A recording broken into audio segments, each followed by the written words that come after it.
Салхид төслийн барилгын ажил эхэлсэн байна. За 100 сая Америк долларын өртөгтэй салхид ашиглалтанд орсноор 2 сая тонн цэвэрс хэмнэж 200 мянган тонн түүхийн нүрс шатаахгүй байх боломжтой болох юм а.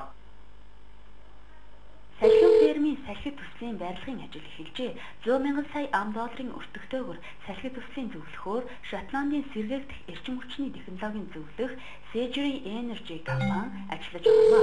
Монгол улсын эрчим хүчний хэрэглээний 5%-ийг хангах 50 MW хүчин чадал бүхий салхид төслийн хүрээнд 31 GE салхин сэнг явуулах юм а. Салхин фермийг Улаанбаатар хотоос 70 км-ийн зайд өвөлдөө хасах 40 градус дундаа 40 хэмээн халуун хүрдэг эрдэс уур амьсгалын бүсэд байгуулж байгаа байна. Уг төсөл нь Монголын хөрөнгө оруулалтын Newcom Group болон Америк төвтэй General Electric-тэй хамтарсан төсөл юм а. Эцсийн эрчим хүчний яамны зүгээс бол хэрэглэх эрчим хүчний төлөв хөгжүүлэх талаар бодлоготой анхаарч ажиллаж байгаа. 2007 онд хэрэглэх эрчим хүчний хууль батлагдсан. Хэрэглэх эрчим хүчний үндэсний хөтөлбөр гэж батлагдсан байж байгаа. Тэгэхээр энэ хөтөлбөрт бол хэрэглэх эрчим хүчний хөвсрийг эрчим хүчний хөлбөсрийн хувийн хэмжээг нэмэгдүүлэхээр 2020 онд ихт 20 хүртэл хувь нэмэгдүүлэх ингэ заасан байгаа.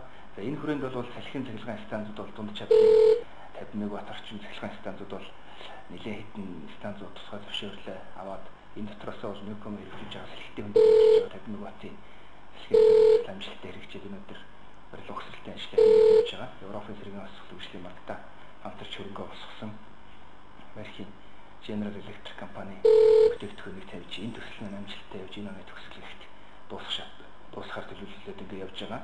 За цаашдаа говийн бүсэд ялангуяа говийн бүсэд бол нар салхины бас их нөөцтэй гэж яригддаг. Тэгэхээр салхи хэрэглэх эрчим хүчний нөөцийн судалгааг төлөв хийж тодорхой төслүүдийг явуулах зайлшгүй шаардлага. Энэ хүрээнд ч гэсэн манай гадаадын хувийн хвшлийн компаниуд бол нэлээдтэй ажиллаж байгаа. Америкийн нэгдсэн улсын үндэсний сэргээгдэх эрчим хүчний лаборатори Монголын үндэсний сэргээгдэх эрчим хүчний төвүүдийн мэдээлэл гаргад 156 сая км газар нутагтай улс жилд 2.6 тераватт сэргээгдэх эрчим хүчний үйлдвэрлэх хүчин чадалтай байдаг бөгөөд энэ нь дэлхийн нийт эрчим хүчний хэрэглээний 4/1-тэй тэнцдэг. Салхид ашиглалтанд орсноор 2 сая тонн цэвэр ус хэмнэж 200 мянган тонн түүхийн нүрс шатаахгүй байх боломжтой болно. Өөрөөр хэлбэл бид салхийг ашиглаж эрчим хүч үйлдвэрснээр түүхийн нүрс шатаадаг цахилгаан станцаас хамаагүй олон давуу талтай болно гэсэн үг.